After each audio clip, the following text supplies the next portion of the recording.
Hello, my YouTube people. This is TheKillerNacho again. So anyway, as most of you probably know, there are two new Ubers on the block. One of which being Excadrill. More about that at the end of the video. But I decided I wanted to try to build a Sandstorm team again. Mainly because whenever I built a Sandstorm team in Gen 5, one of the things I really don't like about Gen 5 Sandstorm, or used to not like, is I always felt that I needed to use Excadrill. And yeah, he's a great Pokemon, but you know, I kind of thought it limited the creativity that you could use in Sandstorm teams in Gen 5.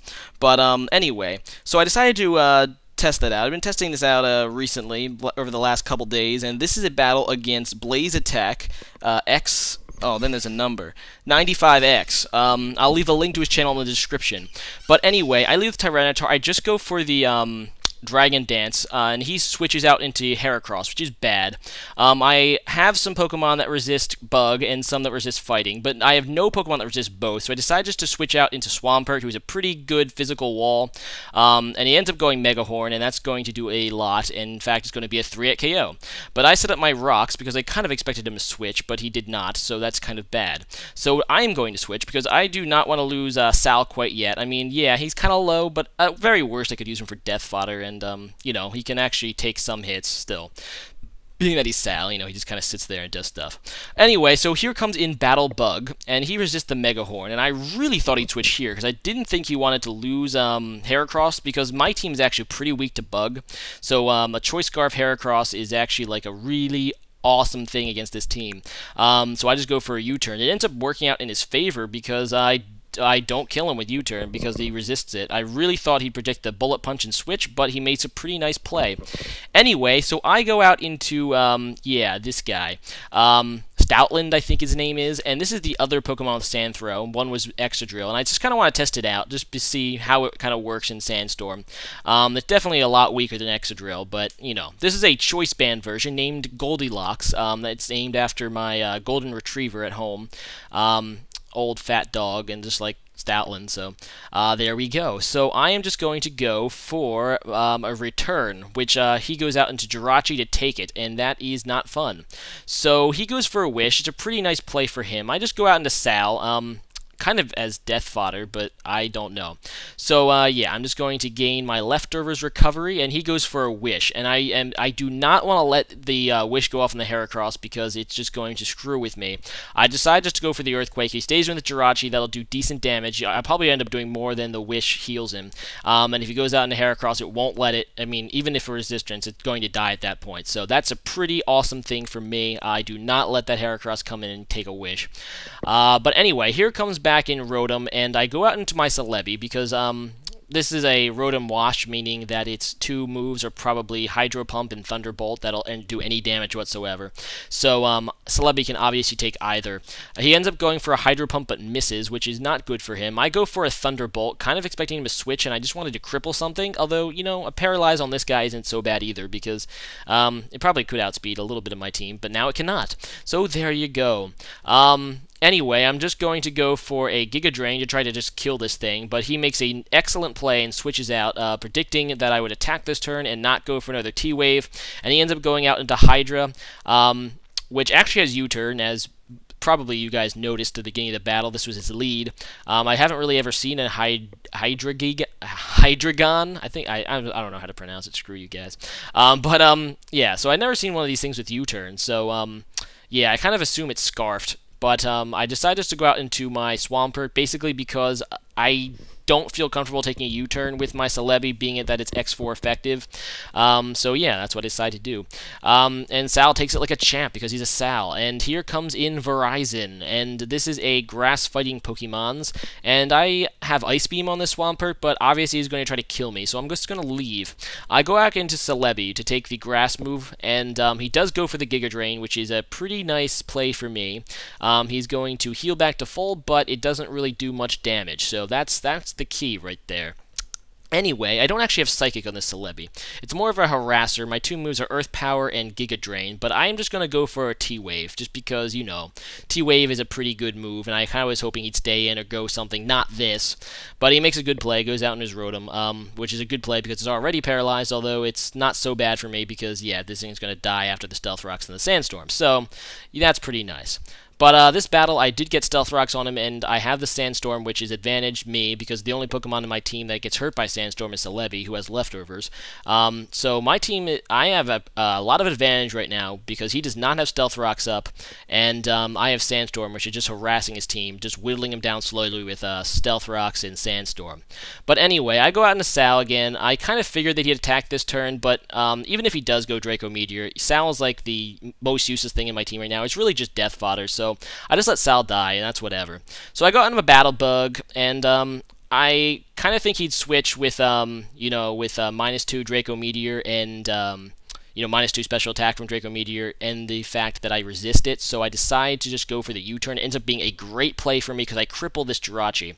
And that would have been a real problem for me later, this Jirachi, because Jirachi is really annoying. Steel Psyche has a lot of annoying resistances, and it's usually always bulky. And by the judge of it, by the looks of it, this one probably is too, with the Wish Protect nonsense. But yeah. Anyway, I'm just going to go for the Fire Fang on my Goldilocks because it's super effective, but he goes out into Hydra, and Hydra does resist fire and stuff, but that's whatever. After the Stealth Rocks and the Sandstorm, that is a 2-hit KO, so that is awesome. Choice Band Stoutland is looking pretty strong right now because he's faster than pretty much everything after Sand Throw, and he doesn't have a lot of defenses, and his attack isn't quite as strong, but you use a Choice Band, and Stoutland can still be pretty awesome in Sandstorm teams. And as you can see, because of Sand Throw, he actually does not take damage from the Sandstorm, so that's another key part.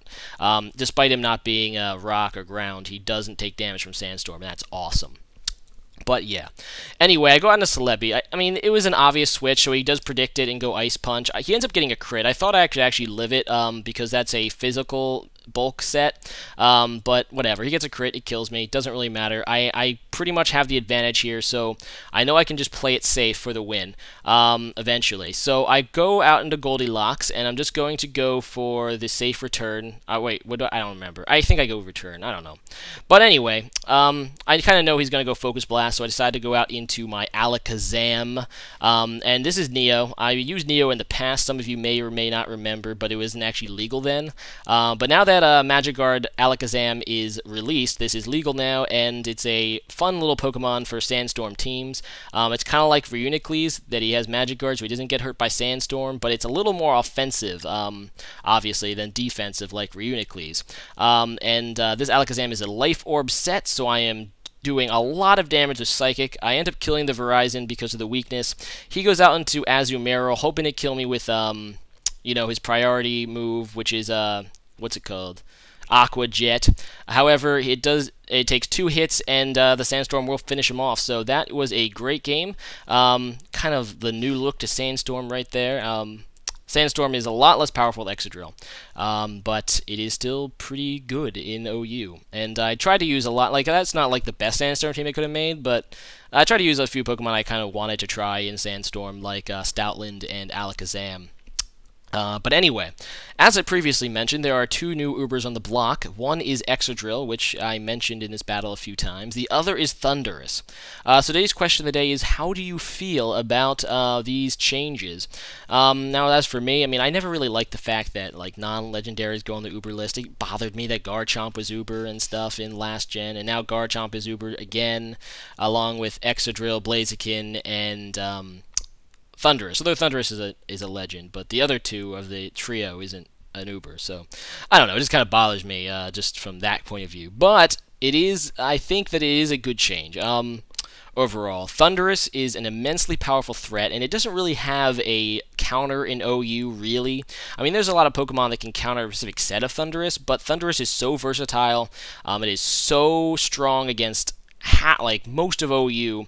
I mean, if you didn't carry a direct counter for each of its sets, it's just going to screw you over if your opponent has it. So it is broken, and it kind of belongs in Uber, I will admit. Its typing is excellent, its stats are even more excellent, its move pool is excellent, it just needs to go. As for Excadrill, overall I think Excadrill could have stayed OU, but at the same time, it does kind of push Sandstorm teams over the edge. I understand why they got rid of it, because in a Sandstorm, after a single Swords Dance, this thing can sweep most OU teams. And it's just not really that fun, but I don't really think it was broken, but at the same time, I said at the beginning of the video, the biggest problem I had with Sandstorm in OU wasn't the fact that it wasn't good.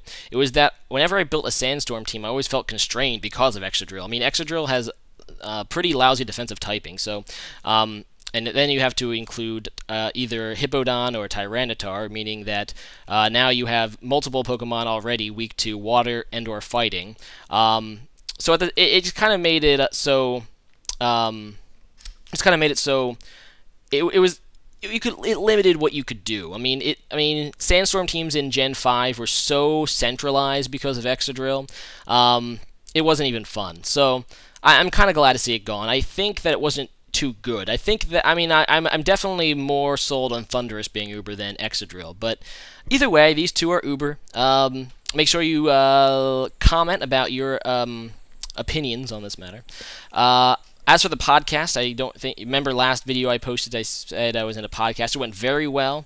I'm really happy with it. I think it'll be released later this week, so make sure you keep up on BioLizard1's channel, ready for it. I will post a video when it comes out to refer you guys to that video, that podcast session. So I answered quite a few of questions from that people asked in the last video, so yeah, it was a pretty awesome podcast. I hope you guys enjoy it.